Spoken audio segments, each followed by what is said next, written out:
think I'm quite lonely, and I feel really bad for saying that because I have friends. It's not that I don't have friends, but everybody grows up and has different interests, and I kind of don't know where I fit in anymore. It's 6:15. I am halfway ready for bed. I'm not really hungry. I don't think... How do you make friends in your 30s? And I do have friends. It's not that I don't have anyone to turn to, but where do I get hobbies? Where do I meet new people? How do you, if you're not married and you don't have kids, I don't know, maybe I don't go out and drink a lot anymore, and I just don't know what, I sound really moody, and I also don't, I like to be quite upbeat even though I am horribly depressed, but I don't know, I just feel really lost.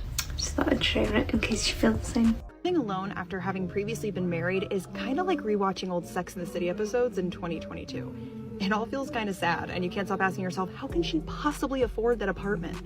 I only lived alone once when I was studying abroad in Sweden, and aside from being that girl who makes studying abroad her entire personality, I always had a roommate, partner, or parents to keep me company or give me a reason to do the dishes. Now I live in an apartment that's way over my budget, but I'm at the age where I'd rather die of monkeypox than have to put clothes on for a roommate. And 2 cats staring at me downing an entire loaf of gluten-free pumpkin bread while pantsless is enough humiliation for one lifetime. The cons of living alone are pretty obvious. Who will take care of me when I'm sick? What if I get robbed? Who is that mysterious dark figure in the shadows that only seems to appear once I turn off the lights as I sprint to my protective armor of blankets? But the one thing no one tells you about is what it's like to be lost with your thoughts alone in bed at 3 a.m. It's kind of the same as when you're sleeping with a partner beside you, only you don't have anyone to shake awake when you cringe cry from overthinking that time you farted during reading hour in the 5th grade, and how nobody likes you, and now your shame won't let you fall back asleep. Don't get me wrong, there are some pretty great parts about living alone. You see, it's in those late night thoughts where the real magic lies. And while that may occasionally include a questionable search history at 3 a.m., I'm talking about the media-induced writing only wannabe novelists and neurodivergent folks talk about. Even as a child, I fantasized of shutting myself away into a messy bohemian apartment in the big city full of books and cigarette butts, where I would throw myself onto a barely usable and thus romantic typewriter and pour my heart into what would inevitably be America's greatest novel of all time. I will say, I do find that living alone has fueled the need to empty my brain onto blank pages. Oh, and also I have 2 closets of clothes I don't wear, so that's pretty cool. Living alone at 33 is really hard. Harder than I care to admit, especially considering a lot of that time alone was during quarantine and I spiraled into a neurotic isolation I now call Sabrin's agoraphobic period of solitude. But as I re-enter the world from a hibernation-only mental health TikTok would understand, I'm just going to continue doing what I do best. Netflix for hours at a time, promise myself I'll clean something tomorrow, and write so much a best-selling novel will just have to pour out of me. Guys, if you're just joining, don't forget to hit that like button. It really helps the channel grow. Being alone for a woman is like the worst thing ever. Loneliness for a woman is so demoralizing for her psyche. That's why a lot of women in their 40s, late 30s are usually on antidepressant or haven't experienced high levels of depression when they're single. For us guys, it's a normal thing. We grew up, there was a period of time in most men's life that they didn't have anybody and they had to get used to being by themselves. So by the time you're older, you're used to being by yourself. Is it good to have women around, you know, that feminine energy around sometimes? Yes, but for us men, it's okay for us if sometimes we don't have someone around. But for women, it is so demoralizing for them. A lot of them go into depression. That is why it always amazes me when I watch some of these podcasts and I see these women in their early age talking about, oh, I don't need a man, and then not realizing that later on in their life, they are going to fall into a deep depression. But, you know, as we all know, the wall is undefeated, just like the woman in the clip found out. Okay, so is it just me, or do all men not care anymore about dating? Like, if you don't care, that's fine. Like, you don't want to date, that's not for you, you're still finding yourself, but don't be on the apps. Please, don't be on the apps. Like, what are you doing here? So yeah, this guy reached out to me on the dating app. We actually matched a year ago. We did go on a date a year ago. Kind of forgot about it, but it just fizzled out. So he reached out again. I was like, hey, circle back. I like this. I didn't find anything wrong with you, so maybe timing wasn't good then. It can be good now. We chatted and chatted some more.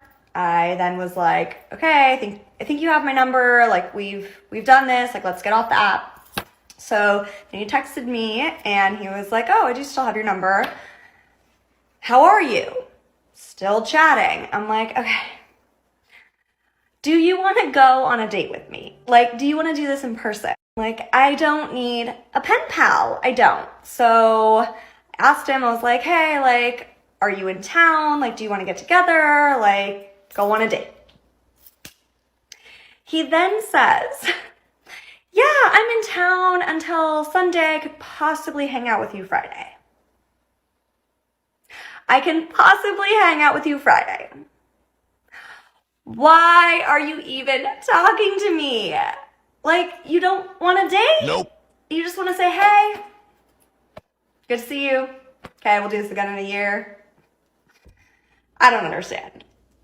Somebody, men, please. I'm accepting your comments to tell me what is happening. That I have to spoon feed you to date me.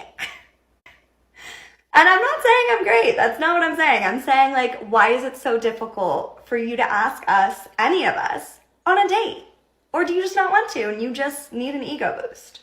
A few moments later. Men are trash, so maybe this is a sign. I'm done. But wait! There's more! Today I'm defeated. Defeated of the feeling of never being enough. Of feeling like I'm not the lucky one that gets to find love. And feeling unworthy of love. Sometimes when you look at clips like this, you can just see why she is having so much problem with the dating world. With a mentality like all men are trash, how are you supposed to meet someone good if you think every single man that you're going to meet is trash? You're going to automatically ruin all your dating chances. It's so funny. It's so funny when I see women like this crying on TikTok, posting videos. Oh, I deserve love. I deserve this. But all men are trash. You deserve love, but the men that you want to date don't. That is why the guy that she was talking to freaking ghosted her. I was like, because probably from your text, he could see that you were trash. The same men that you're calling trash also think of you as trash.